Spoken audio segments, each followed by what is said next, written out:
కనుమ రోజునండి చేయవలసినటువంటివి ముఖ్యంగా ఊళ్ళు దాటకూడదు. అదేవిధంగా కనుమ రోజున ఇంట్లో కూడా వండుకునే దాంట్లో మినుము ఉండేలాగా చూసుకోవాలి. కనుమ నాడు మినుము తినాలి అంటారు కదా, అవి ఇష్టం గారెలు చేసుకుంటారో, ఆవళ్ళు చేసుకుంటారో, మినప సున్నుండలు చేసుకుంటారో, ఆ మినప సున్నుండలు చేసుకొని మా జై హిందూ ఛానల్కి ఇస్తారో, అది మీ ఇష్టం. మినప సున్నుండలు ఇలా ఏదైనా సరే మినుముకు సంబంధించింది తినాలి. బెల్లం కూడా వేస్తాం కదా మినుములో, కొత్త బెల్లం కూడా వస్తుంది కదా, అది అందుకని చెప్పి.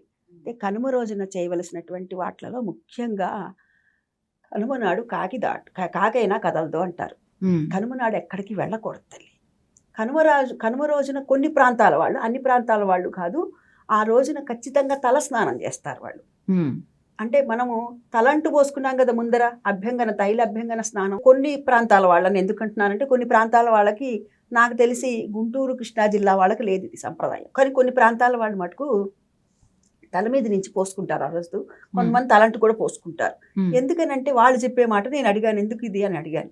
అడిగితే వాళ్ళు ఏం చెప్పారంటే, కనుమ నాడు కాకైనా మునుగుతుంది అంటే ఖచ్చితంగా ఎవరైనా సరే తలంటి పోసుకోవాలి అని చెప్పి వాళ్ళు తలంటి పోసుకుంటారు. అది కొన్ని ప్రాంతాల వాళ్ళని 1-2 సార్లు చెప్తున్నాను. ఇక ఈ రోజున చేయవలసినటువంటి విధి విధానాల్లో ముందు రోజు నుంచే మొదలు పెడతారు గాలిపటాలు ఎగరేసుకోవటం. ఈ రోజు ఇంకా కూడా పిల్లలు విస్తృతంగా పొద్దున్నే లేచి గాలిపటాలు ఎగరేస్తూ ఉంటారు.